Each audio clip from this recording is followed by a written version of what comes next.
अस्सलाम वालेकुम। मेरा नाम है सुंदस खालिद और आज हम अपनी फर्स्ट ईयर फिज़िक्स का चैप्टर नंबर 1 स्टार्ट करेंगे, द स्कोप ऑफ फिज़िक्स। तो स्कोप ऑफ फिज़िक्स असल में मतलब ये काफ़ी लोग जो होते हैं वो स्कोप ऑफ फिज़िक्स को मतलब फर्स्ट चैप्टर को फर्स्ट ईयर के इतना इंपॉर्टेंट नहीं लेते, मतलब वो कहते हैं कि बोरिंग चैप्टर है।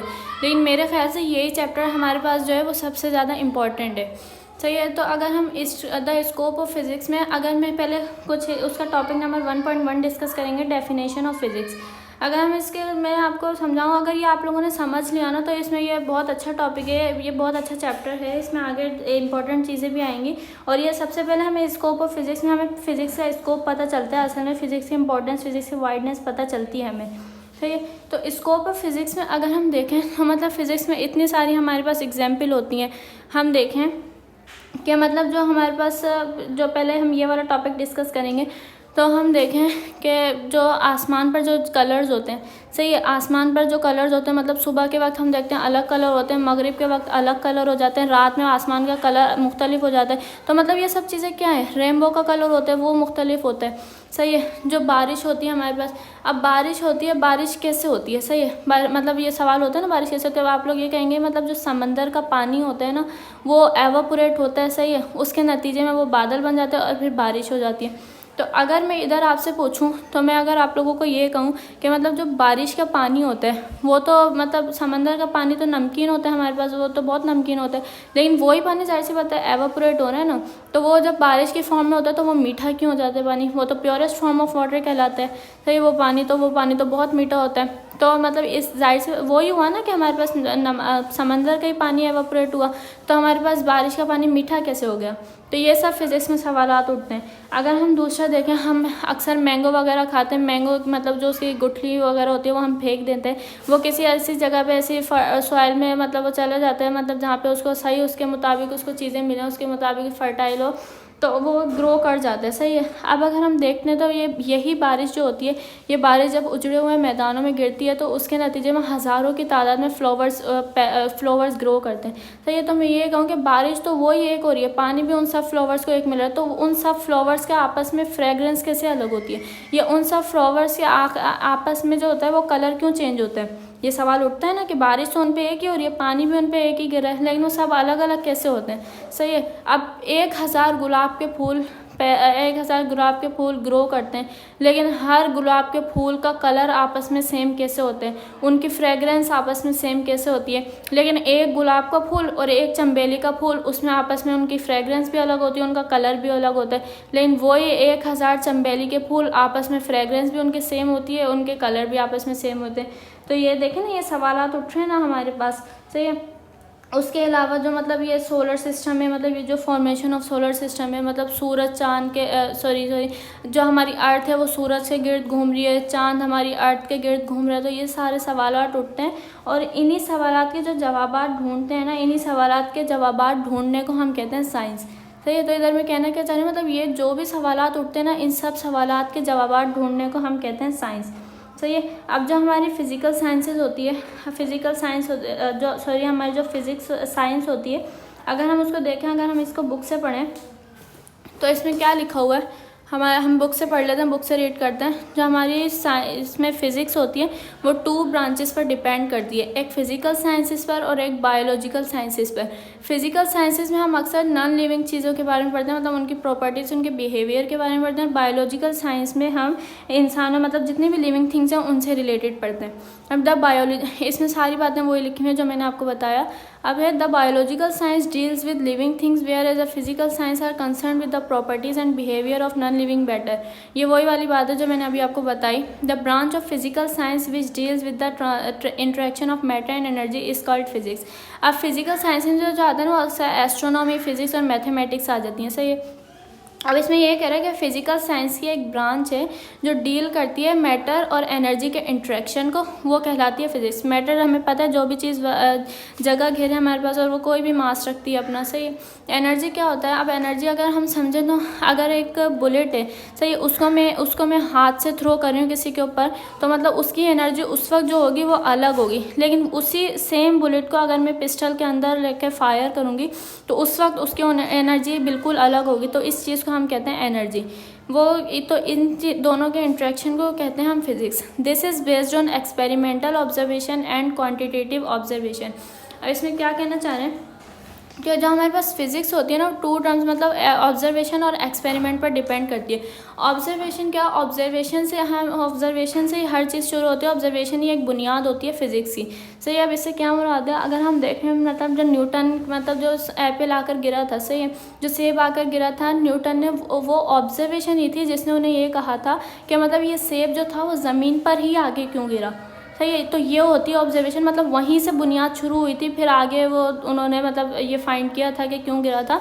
तो यही ऑब्जर्वेशन थी जिसने हर चीज़ को शुरू किया। तो ऑब्जर्वेशन हमारे पास बुनियाद होती है फिजिक्स की। दूसरी एक्सपेरिमेंटेशन, मतलब एक्सपेरिमेंट करते हैं, जाहिर सी बात है एक्सपेरिमेंट हमें करने पड़ते हैं, फिर हमारे पास दूसरी चीज़ें मतलब हमारे पास प्रूव होता है कि हाँ ये सही है या गलत है। सही है। हम आगे पढ़ें तो इसमें लिखा हुआ physics is therefore an experimental science which depend heavily upon the objective observation and measurement of natural phenomena. Measurement of natural phenomena मतलब एक्सपेरिमेंट वगैरह करना नेचर का। सही है। उसके बाद लिखा हुआ है the history of physics is old as the history of mankind. Even the caveman was aware of the production of fire by rubbing two stones together. अब इसमें क्या कह रहे हैं कि मतलब जो हिस्ट्री ऑफ फिजिक्स है ना वो उतनी पुरानी है जितनी इंसानों की हिस्ट्री है। इंसानों की मतलब जितने जब पहले के इंसानों की भी मतलब वो इस चीज़ से बेदार थे, मतलब उन्हें ये जो गार में रहते थे उन्हें ये तक पता था कि मतलब दो स्टोन को आपस में रब करेंगे तो आग जल जाएगी। बेशक उन्हें ये नहीं पता था कि मतलब किस वजह से जलेगी, क्या होगा, ऐसा क्या प्रोसेस होगा।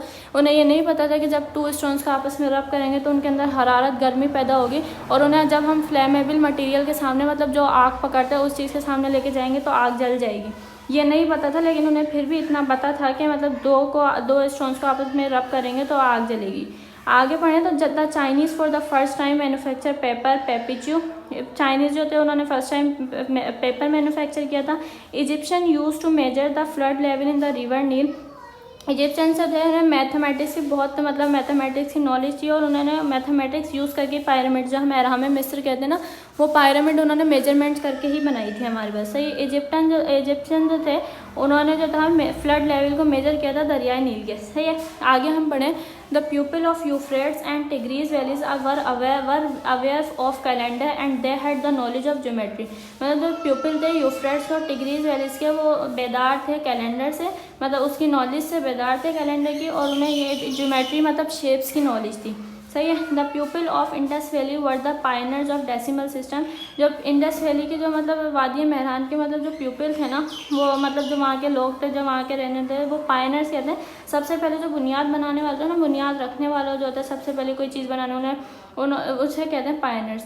तो वो थे डेसिमल सिस्टम के। अब डेसिमल सिस्टम क्या होता है, जैसे हमारे पास ये होते हैं 0.12, 2.12, 5.32। तो डेसिमल सिस्टम इधर क्या कहना चाह रहे हैं, मतलब पुराने लोगों को तो बस ये पता था कि बल्कि ये 1 2 3 4 5 6 7 8 9, उन्हें ये नहीं पता था कि 1 के अंदर भी पॉइंट्स होते हैं, मतलब 1.24, 1.34, 0.120। तो डायरेक्ट ऐसे 0 1 2 3 4 5 6 7, तो उस चीज़ की उन्हें नॉलेज थी। ठीक है। अब आगे हम अगर बढ़ें तो इसमें लिखा हुआ है कि the history of Greeks is full of invention and discoveries in the field of all sciences. मतलब जो यूनान की जो हिस्ट्री थी ना वो फुल ऑफ इन्वेंशन थी, मतलब इजाज़ात की थी, और डिस्कवरी खोज या तलाश की थी। सही है। In the field of all sciences, science के ऑल फील्ड में, एंड स्पेशली इन फिजिक्स, खास तौर पर फिजिक्स में। Archimedes principle is still an important topic in elementary books of physics. एक आर्चिमिडीज प्रिंसिपल था, ये एक बहुत पुराना टॉपिक था, लेकिन अभी तक ये जो फिजिक्स की जो बेसिक बुक्स हैं ना, मतलब जो मतलब बुनियादी जो किताबें हैं, बेसिक बुक हैं, उनमें अभी तक ये टॉपिक पढ़ाया जाता है। बेशक ये बहुत पुराना था। ही इन्वेंटेड लीवर एंड स्क्रू। उन्होंने जो था मतलब लीवर इन्वेंट किया था, स्क्रू इन्वेंट किया था। Pythagoras, Galen, Ptolemy and other are famous in the field of mathematics, astronomy, medicine, etc. The contribution of Muslims in the field of science is general, and in physics in particular will be described in detail in section 1.3. सही है। मतलब जो मुस्लिम scientist की जो contribution थी ना, वो हमें 1.3 टॉपिक में सही से डिस्क्राइब करेंगे। अगर हम आगे बढ़ें तो आगे ये वाले जो चीज़ें लिखी हुई हैं वो ये लिखी हुई हैं। अगर हम पढ़ें कि ये लिखा हुआ है कि जो फिज़िक्स थी वो 1900 AD में ना, फिज़िक्स को सिर्फ ये तस्वुर किया जाता था कि लाइट, इलेक्ट्रिसिटी और मैग्नेटिज्म, सिर्फ ये 3 चीज़ें फिज़िक्स में आती हैं। लेकिन 1900 AD में न्यूटन ने ना फिज़िक्स को एक बिल्कुल नया रुख दिया था। सही है, बिल्कुल नया रुख ये दिया था कि मतलब उसने लॉज ऑफ मोशन जो थे वो न्यूटन ने दिए थे, और न्यूटन ने मतलब आपस में ना रिलेट करवाया था मैटर और एनर्जी को आपस में रिलेट करवाया था। तो एक बिल्कुल फिज़िक्स का ना उन्होंने नया रुख दे दिया था, मतलब फिज़िक्स का एक बिल्कुल नया रुख दे दिया था 1900 AD के बाद। यही उनकी पॉपुलैरिटी की वजह थी कि उन्होंने आपस में मैटर और एनर्जी को रिलेट करवाया था और उन्होंने लॉज ऑफ मोशन भी दिए थे। यही उनकी पॉपुलैरिटी की वजह थी और ये 1900 AD के बाद दिए थे। सही है। उसके बाद गैलीलियो का भी यही था कि मतलब उन्होंने लॉज ऑफ मोशन दिए थे एक अपनी कांस्टेंट एक्सीलरेशन में। तो ये एक कांस्टेंट एक्सीलरेशन में उन्होंने लॉज ऑफ मोशन दिए थे और न्यूटन ने मतलब ये कांस्टेंट एक्सीलरेशन में, और न्यूटन की भी पॉपुलैरिटी की ये वजह थी। अब फिज़िक्स जो होता है ना वो 2 कैटेगरीज पर डिपेंड करता है, एक क्लासिकल फिज़िक्स पर और एक क्वांटम फिज़िक्स पर। तो क्लासिकल फिज़िक्स जो थी वो हमारे पास पुरानी थी, और अब जो नई फिज़िक्स है जो हमारे पास क्वांटम फिज़िक्स है वो हमारे पास मतलब बहुत ज़्यादा, उसमें बहुत ज़्यादा अब तक जो है ना मतलब 1900 AD के बाद ना फिज़िक्स को एक नया रुख मिल गया। फिज़िक्स जो थी वो बहुत सारी ब्रांचेस में टूट गई थी, मतलब अब बहुत सारे सब्जेक्ट्स जो होते हैं ना वो फिज़िक्स के अंदर आ जाते हैं। पहले सिर्फ ये 3 कहलाते थे कि ये फिज़िक्स में आते हैं, लेकिन अब तो हज़ारों की तादाद में बहुत सारी ब्रांचेस जो होती हैं फिज़िक्स में आ जाती हैं। हम इधर देखें तो ये कुछ जो है ये फिज़िक्स के ब्रांचेज हैं, जैसे कि particle physics, nuclear physics, molecular and atomic physics, plasma physics, astrophysics, medical physics, solid state physics.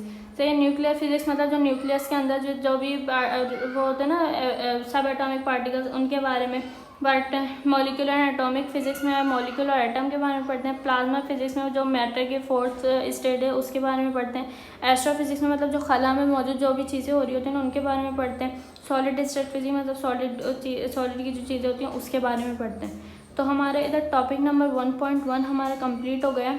हम सेकंड वीडियो में हम टॉपिक नंबर 1.2 इंशाल्लाह डिस्कस करेंगे, जो है इस्लाम एंड साइंस। तो अगर आपको वीडियो पसंद आई है तो वीडियो को लाइक कर दें और चैनल को सब्सक्राइब कर दें, और अगर कोई प्रॉब्लम हो तो वो आप कमेंट सेक्शन में पूछ सकते हैं। अल्लाह हाफिज़, नेक्स्ट वीडियो में इंशाल्लाह मिलेंगे।